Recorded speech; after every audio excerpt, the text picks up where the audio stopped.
बुधवार यानी 7 फरवरी को उत्तराखंड विधानसभा में यूसीसी यानी uniform civil code bill pass हो गया। इसी के साथ आजादी के बाद यूसीसी बिल पास कराने वाला उत्तराखंड देश का पहला राज्य बन गया। यूसीसी क्या है और इसके लागू होते ही उत्तराखंड में क्या बदल जाएगा? आज तक एक्सप्लेन में आज इसके बारे में सब कुछ जानने के लिए ये वीडियो एंड तक देखिए। सबसे पहले यूसीसी क्या है?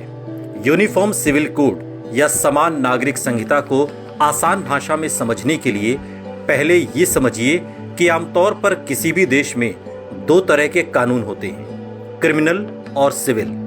क्रिमिनल कानून में आपराधिक मामलों की सुनवाई की जाती है, जैसे हत्या, मारपीट, लूट, चोरी आदि। इसमें अपराधी किसी भी धर्म, जाति, समुदाय का हो, सभी के लिए एक तरह की प्रक्रिया और सजा का प्रावधान होता है।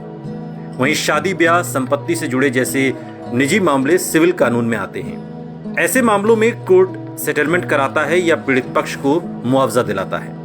भारत में निजी मामलों में परंपराओं का भी महत्व है, इसलिए इससे जुड़े कानूनों को पर्सनल लॉ भी कहते हैं। जैसे हिंदुओं की शादी हिंदू मैरिज एक्ट के तहत होती है, वैसे ही मुसलमानों में मुस्लिम पर्सनल लॉ के तहत, और ऐसे ही और दूसरे धर्मों में अलग पर्सनल लॉ हैं।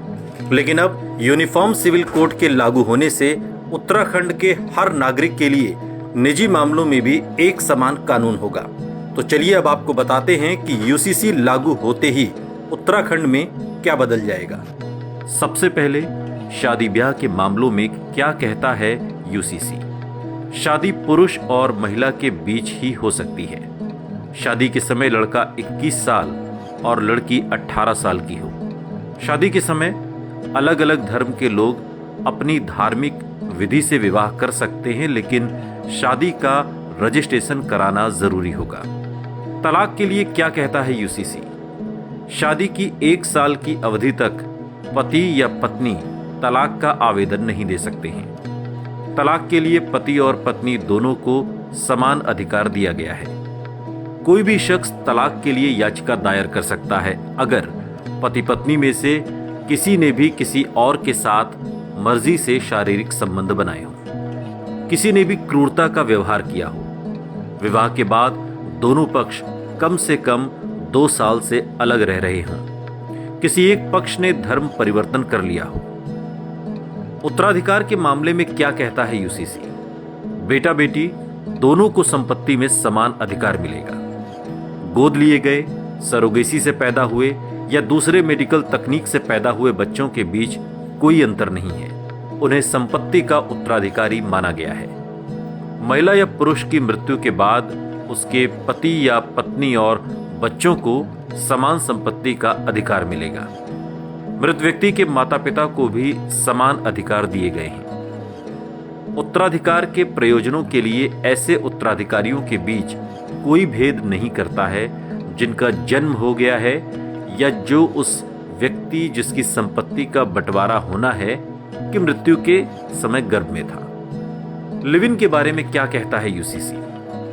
वैसे ये भी पहली बार हुआ है कि जब लिव इन रिलेशनशिप को लेकर कानून बनाया गया हो।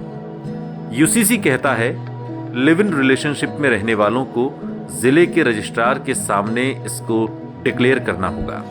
यही नहीं, अगर इस रिलेशनशिप को खत्म करना चाहते हैं तो उसकी जानकारी भी देनी होगी। अगर कोई कपल बिना सूचित किए 1 महीने से ज्यादा लिव इन रिलेशनशिप में रह रहा होगा तो उन्हें 3 महीने की जेल की सजा या 10,000 रुपए का जुर्माना लगाया जा सकता है।